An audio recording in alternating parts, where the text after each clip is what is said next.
This episode of Deep in the Weeds is proudly supported by Pepe Sayer Australian Cultured Butter, batch churned from single origin cream.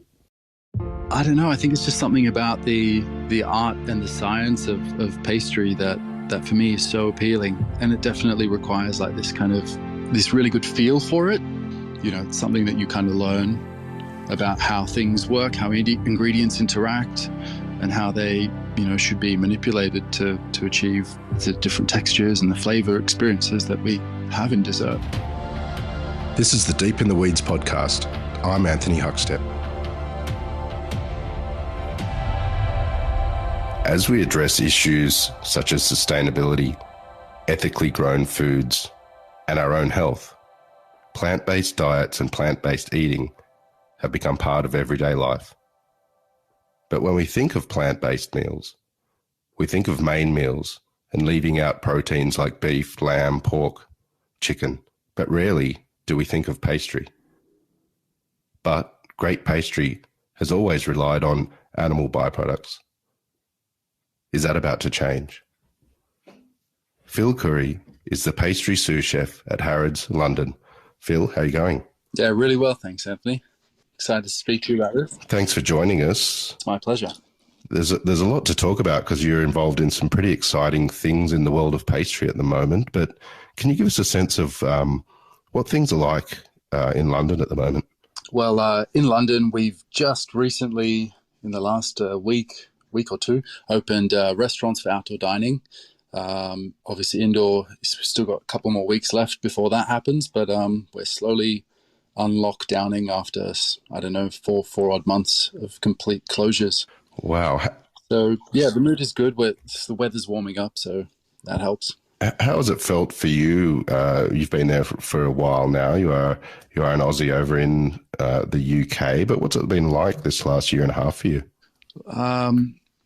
It's been tough, but I feel like I've gotten off pretty lightly. It was a good chance to kind of, take stock, focus on different things. And now that it seems to be warming up a bit and things are getting better, getting back on track at work and, going all in. Harrods is known the world over. What's it like working in that capacity in the pastry section there? I'd have to say it's about as magical as I imagined it going in.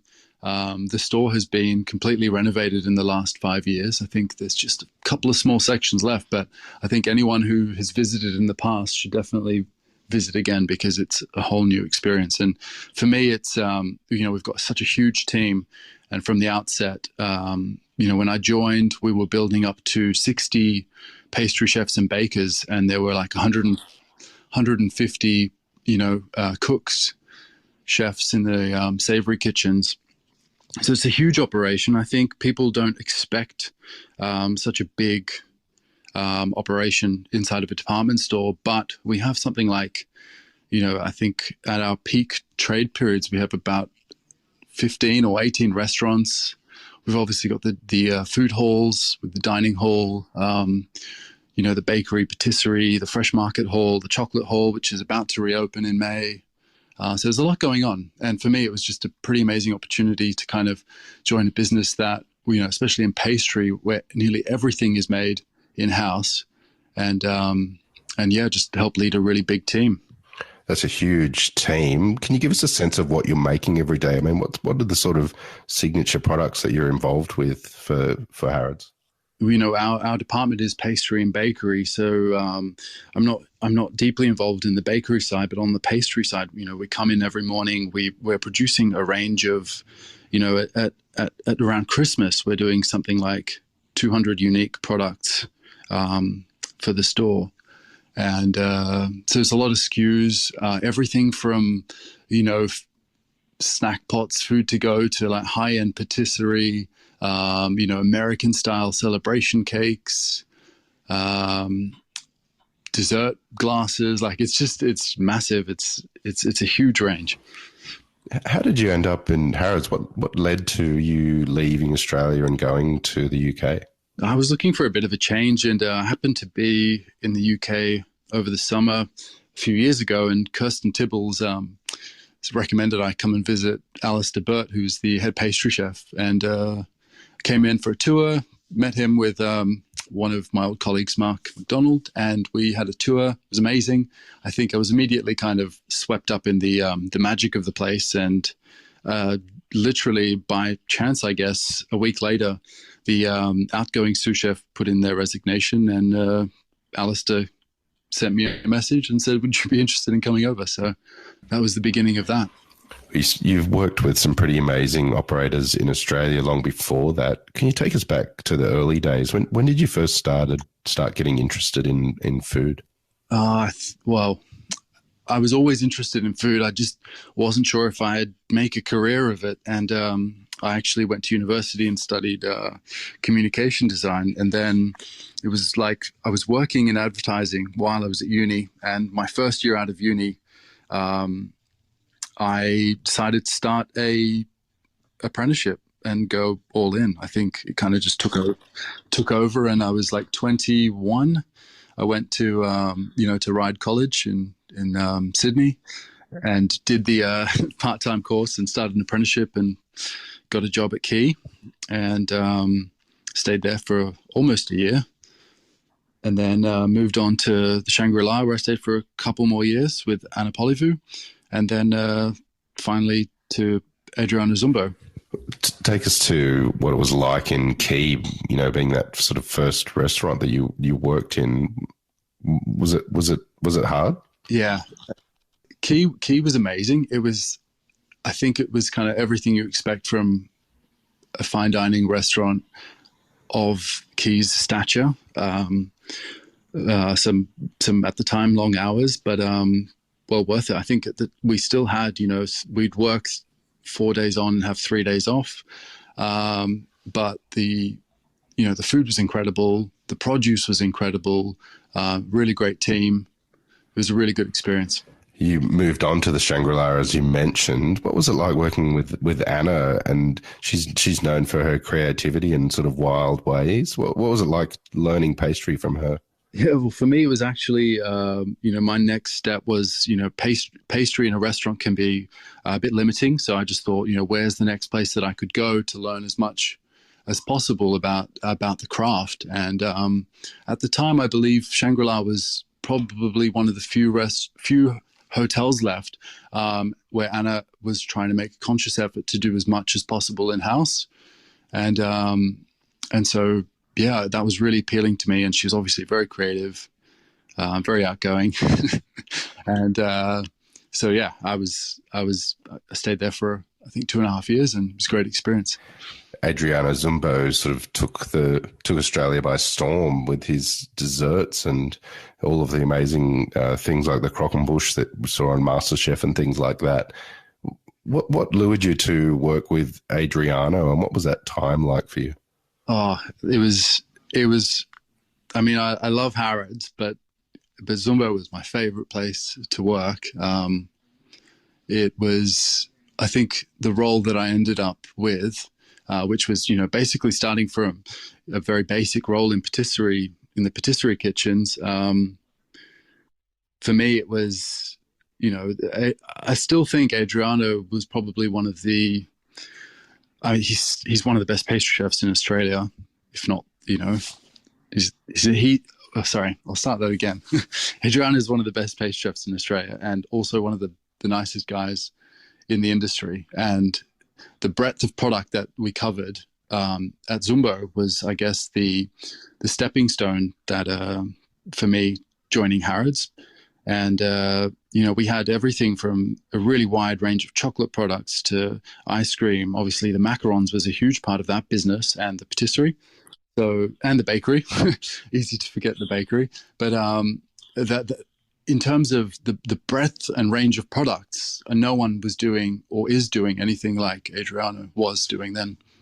So for me, it was, yeah. I mean, I started in patisserie, and then I ended up leading research and development across all the products, essentially being Adriano's right-hand guy in operations. So it was a really, really amazing experience for me. Well, that led to a role in developing challenges for contestants on TV. Tell us about that. Do you have any funny stories from those times? Where do I start? Basically, the filming days were very long. They'd start at 7 a.m. and they'd finish like 11 p.m. sometimes. And there were periods during the filming of the show, this wasn't all the time, but where Adriana would brief me on a challenge at 10 a.m. I'd go back to the kitchen, make this challenge happen. And then he'd come in at like 10, we'd go through it. He'd give me some, minor points. We might make some revisions, or he might just sign it off. And then I'd basically work through the night to produce the actual dessert that got unveiled, and then I'd have to type the recipe for the contestants, and some pretty dramatic times, especially when the food team on the show would be like waiting for me to finish my recipe so they could start scaling ingredients and so they could start filming essentially the challenges. It was intense, but it was such a cool experience. Why the career in pastry? You said you've always been fascinated in food, but what is it about pastry that you love? I think, people always ask me, can you cook normal food? And I say, yes, but I'd be lost in a commercial, kitchen. I don't know. I think it's just something about the art and the science of pastry that for me is so appealing. And it definitely requires like this kind of just, I don't know, this really good feel for it. And, it's something that you kind of learn about how things work, how ingredients interact, and how they, should be manipulated to achieve, the different textures and the flavor experiences that we have in dessert. You've set yourself a challenge to take on the pastry world and create plant-based desserts. Tell us about when you first started thinking about this and why this came about. Oh, yeah. So about literally a couple of months before I moved to London, a friend was talking about vegan food. And at the time, I was just like, obviously the opposite of a vegan. And I just thought that's just crazy, like you can't actually make desserts from non-animal products. Like it's just not a thing, and it just made me think. It got me on this like trajectory of trying to understand what it would take, and I knew that it would just be an enormous challenge, but it's one I felt like needed to be undertaken at one point. And I think the deeper you go into food production, the more you realize how blissfully unaware of how all commercial food production affects the planet. And I was very lucky to work in some really nice places where all the eggs were free range. We had a lot of organic ingredients and all that, but that's just like the 1%. 99, or I think the statistics, depending on most developed countries, is that 95% of meat products, for example, are factory farmed, and I guess they're all the environmental, health, and animal welfare implications of using animal products. Is there any existing information out there, or anyone sort of testing the boundaries in regards to vegan pastry at the moment? Yeah, I think there's definitely professionals that have decided to pursue this huge undertaking. It's a very, dessert's the last frontier because, as you said earlier, we all think about, cutting out meat or reducing meat. But no one really thinks about dessert because, I think people think of meat consumption like when they think of reducing meat, it's about the actual meat, not so much animal products. What's been some of the challenges involved in trying to create entirely plant-based desserts? I think it's, having a deep understanding of how ingredients work and how they can be manipulated. There are easy ways of doing that. And I think of them as like shortcuts. that don't really sit well with me in terms of just using substitutions. So, some people are happy to use margarines or, fake creams and things like that. But I'd prefer to kind of work to just go all the way back and just reformulate with plant-based ingredients. So no margarine for me. But yeah, I mean, there's also no perfect solution either. It is a huge challenge, and you're looking at whole new ingredients, whole new processes and methods and techniques. So yeah, it's a good amount of work. You developed and launched 12 new plant-based products at Harrods. Tell us about the testing of those products and how you introduced them to your colleagues to get the sort of tick of approval. Yeah, so we, the added challenge at Harrods was that when we first started looking at this, at launching this, I suggested it in a tasting. The process at Harrods to get a product launched is quite commercial. We have a buying team, a product development team that basically guide what we develop. And so there has to be a commercial basis for us to launch anything. We don't just, say, oh, that would be nice, and then launch it willy-nilly. And because it's such a huge retail operation, there's quite a bit involved to get a product launched. And so, we have tastings where there's, people from buying and MPD, and, they brief us on types of products that they'd like to see, and then we kind of can go nuts.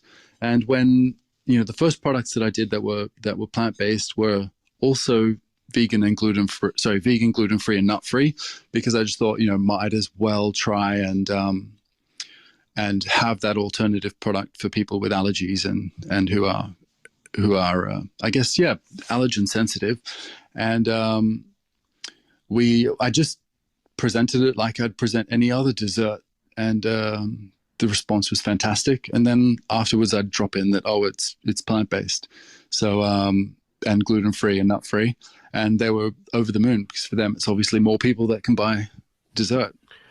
Well, can you tell us about some of the desserts that you created and how you made them and what's in them? Yeah, so I'd say it started with a couple of lines in patisserie. One of them was just a really classic chocolate raspberry mousse. It was a profile that we didn't have in the counter at the time, and so I made like a chocolate cake made from prune, like a prune puree with a gluten-free flour blend. And, the prune has so much fiber in it that it acted as like kind of a binding ingredient to replace eggs. And the gluten-free flour replacement has all the qualities, of a, regular flour with its, binding and gelatinizing properties. So it was, it just tasted like a fruity chocolate sponge. And then you throw in like a crumble with chocolate as a crunchy texture, a raspberry jelly made from a pectin, which is like extracted from the peels of citrus fruits, a chocolate mousse where the mousse base is made of like a chocolate custard made without eggs, folded with a potato protein meringue folded through it to get a really like light, airy, clean flavored chocolate mousse. And we dip that in like a cocoa butter chocolate dip for a little shell on the outside. And that was one of them. There was another tropical dessert. But the other thing to mention is that when we were doing all this development, for us, one of the big challenges, one of our big restaurant offerings is afternoon tea. And, we can do up to 300 or 400 people for afternoon tea in a day in the tea rooms. And, in the UK, I think we're getting especially in the UK, I'd say, because most plant-based gluten-free product development, the highest proportion of launches is in the UK. And we have a huge number of people who are either, gluten or gluten intolerant, nut intolerant, or, they have severe allergies. We also have, a growing number of people that are vegan or vegetarian. And you have to remember that when a dessert has gelatin in it, that it's no longer vegetarian because it's got an animal product in it, like an actual animal ingredient rather than an ingredient that comes from an animal like milk. So basically our regular afternoon tea offering was becoming harder and harder to serve to people, and our alternatives for, we had a gluten-free afternoon tea, we had a nut-free, a dairy, an egg-free. Like, you had all these options, and from a food safety, from a legal, an offering like that is incredibly difficult to deliver consistently and safely. So, once I'd launched those couple of first products, we'd made the decision to go try and do one alternative afternoon tea that could cater for everyone. And in the same way that it had to pass you couldn't tell that it's gluten-free or vegan test, we applied that same kind of ethos when I developed this free-from afternoon tea, and I've just developed the second iteration of that, and we'll launch that when we reopen on May the 17th.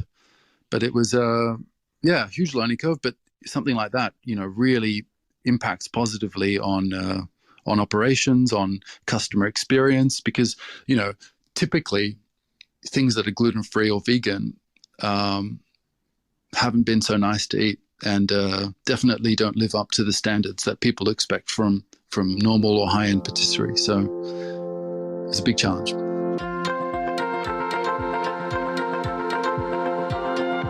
This episode of Deep in the Weeds is proudly supported by Pepe Sayer Australian Cultured Butter, batch churned from single origin cream. The biggest highlight is that people like our product. When someone says, I bought your butter and I made this, or it tasted amazing, that's it. It's done. I'm in heaven. And that's people that know me. They know that all you have to do is pay Pepe a compliment about the butter, and he's whatever you want, he'll give you. Whatever you want him to do, he'll do. People that complain, we can't thank them enough, because they're the ones that have changed our business and helped us understand that we need to do better. For more information, go to pepesayer.com.au. Well, the pastry counter at Harrods is iconic. How does it feel to work there on a daily basis? It's dreamy. I do a walkthrough. We do a walkthrough every day at 10:30 before the store opens, to make sure that everything is up to spec, as we say. And it's amazing. Like, to look at a counter full of patisserie product that's all made in house is so rewarding. We have a huge talented team that delivers this every day, and it's a great thing to be a part of. Well, what's a typical day like for you? Can you take us into the kitchen and sort of what it takes to pull together something so magical? Well, as a manager, my days change really dramatically. Sometimes I'm focused purely on development. Other times it's development with some, more managerial stuff thrown in. Other days it's just management stuff. Some days it's cooking. It just depends, really. I'd say at the moment, with COVID having impacted operations, we can't have as many people in the kitchen. So staffing is an issue. And so I'm often jumping in to help, the teams in their day-to-day operations. But typically, I'd say development has definitely been a priority recently, because when we reopen restaurants, there's quite a few new products to launch. So, it's not just being able to make the product. We have to cost it. We have to do all the things that go into the admin work that go into building a recipe. Sourcing ingredients is a big thing. There's one person who just looks after sourcing ingredients and making sure that the ingredients that we order are coming in. And you don't really get people like this in any other business except for Harrods, where it's such a complex operation. We have ambient, fresh foods that come in, that are sold at Harrods, that are used by the chefs, and there are people that just manage supply chain. So, you said that you've been a bit luckier than others in the last year and a half, and has allowed you to refocus on different things. Tell us about how you've changed in the last year and a half, because the UK has undergone lockdown after lockdown and false starts. What's changed for you? Well, we had our two major lockdowns, I'd say. And actually for 3 months last year, I had left Harrods only to rejoin. But essentially what happened was, due to COVID and Brexit, it basically made it really difficult for my sponsorship to be finalized. So I technically left and then had to rejoin once they could sort it out. But and that in itself was stressful because quite a few things were uncertain. But apart from that, Harrods, the government firstly had a furlough scheme where if you were employed by a pretty wide variety of businesses, that they'd cover up to 80% of your salary. And Harrods, being a generous employer, topped everyone's salary up so that everyone was receiving full pay while they weren't working.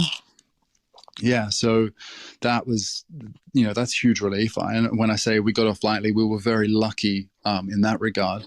Harrods still, even through the lockdown and through the last year of incredibly tough operating circumstances, was still a profitable business when so many businesses have folded. So yeah, we're very lucky. And for me, it was, the time that I was off was a chance to kind of do a lot more baking at home and kind of try to give people some inspiration for simpler things from home, and kind of, took to Instagram and started baking, and yeah, that was pretty fun. And then I started working on a book. So, well, tell us a bit about that book, and what do you see in the next sort of year or two for yourself coming out of sort of COVID and the experience of the last sort of year and a half? Hopefully a book coming out within some kind of timely time frame. A book on just plant-based patisserie. I think I'm keeping the book focused on plant-based and not gluten-free and nut-free, even though there would be gluten-free and nut-free options, because I think the main goal for me is just to focus on removing animal products and giving people more options, I guess, for creating delicious desserts that are plant-based. You mentioned that Harrods will open on the 17th of May, which is just a couple of weeks away. What's the build-up been like, and what's it like getting the team back together, and what are you looking forward to? So Harrods has already reopened, but the restaurants will reopen on the 17th. So, for the kitchen, for the food department, that's a huge deal. The rest of our teams will come back, and we'll get to serve customers again. And it's been so much. You have to remember that we've just also had Brexit, which disrupted supply chains for food ingredients, and we have to now forecast our dairy usage, or forecast our, how many eggs we're going to use in the next week, so that our supply team can ensure that we're actually going to get them in. Wow. We have, for an operation of our size and range, there are so many thousands of ingredients that come into play, and we've had many issues where some ingredients just don't come in, and for us, substitution is not an option because we have food safety considerations. Suppliers have to be approved. It's not just the thing where, let's use this. From an allergen perspective as well, we've got all these different things to factor in, and it's that's definitely made things a bit more interesting. But apart from that, we're just excited to be able to reopen and serve customers again. Well, what's it going to feel like when it's full again, and you have all of those customers enjoying the pastries, and particularly the vegan desserts that you've created? It'll be great. I'm excited just to get it into production, and as I've kind of developed, my methodologies have simplified and the recipes have become easier. So I'll be excited to kind of show the team, the improvements in the product as well. And look forward to serving it. And, when I say we do afternoon tea for up to 300 people, that number is going to be significantly lower. So we have also taken, we appreciate that we have a bit more resources available to serve these reduced numbers. And we've kind of taken our afternoon tea offering up a notch. And I look forward to kind of unveiling that in the coming weeks. Well, Phil, that sounds amazing. Good luck with that in the next couple of weeks, and also particularly with the plant-based dessert book that you're working on.